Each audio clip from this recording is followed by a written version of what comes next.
we're obviously heading into Easter week, and had expected to have a very special celebration with you guys on your baptism and taking that step. And so we're sad that because of this whole situation, we're not really able to make that happen. I don't know how to baptize you from a distance, uh, but we know that's public expression of your faith, and so I just want to have an opportunity to talk about what God's doing in your lives. Yeah, so I think a little bit of backstory for Kevin and I with our faith.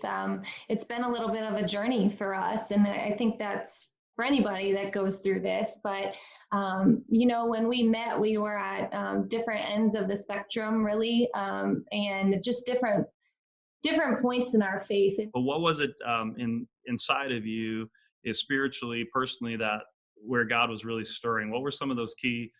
Maybe do you have some key moments that in the course of the last couple of years where you really could say that really impacted me, or a person, or things of that nature that really moved?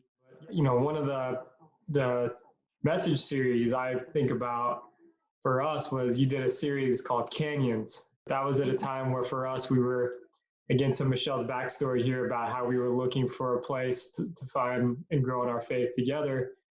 The Canyons one spoke to me really poignantly because it felt like that's where we were. It's like we knew we wanted to get further into our faith and further into our walk and more dive deeper, if you will. And that really gave a picture of sort of where we were.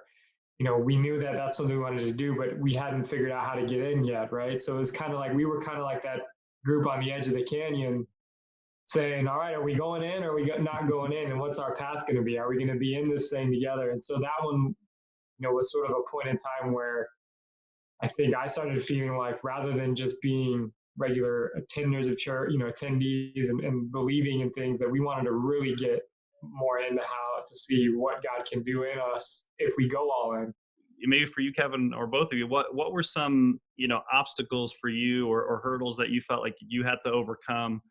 For me, and just being transparent and vulnerable here, I'm somebody that deals with more anxiety, and I have like a very type A personality, so everything needs to be in order and perfect. And one thing that I always struggled with in my journey was that I felt like I could not be all in until I could do everything perfectly that the Bible is telling me to do.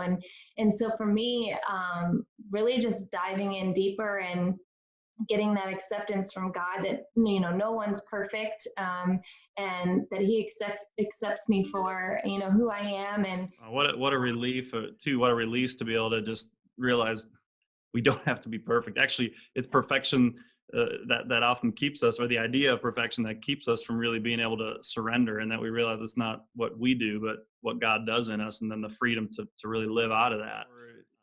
Easter Sunday, talking about the resurrection, talking about new life, and what it means to believe, and how would you describe that feeling of coming to a point of saying, I just trust, I just believe, and that, when people talk about that step of faith, what might you say to somebody who is wrestling with that themselves and going, I don't know, I just have these hurdles, or I don't know if I can overcome that, but what does it mean for you to believe, and how to take that step to just say, I believe?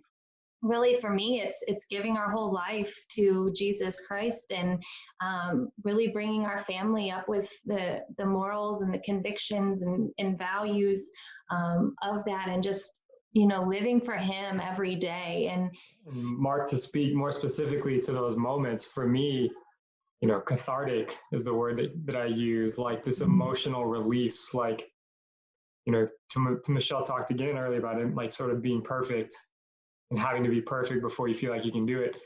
The emotional release that happens when you realize, hey, I don't have to do that. Like someone, he has me, he's got me, and I can trust that, and I can have faith in that and believe in that. There's a really powerful feeling of sort of letting go of what you think you can control.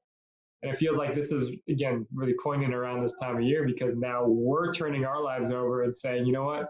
Now we're giving our lives to you, and we're going to trust you. We know what you went through for us and what you've given us. So why don't we just trust that you're going to continue to give us these things, that we want to live more in your ways. ways. We want to live more like you, and we're going to trust you. You pay the ultimate price. It's exciting to see what God's doing in your lives and how he's just shaping you individually. He's shaping you guys as a couple.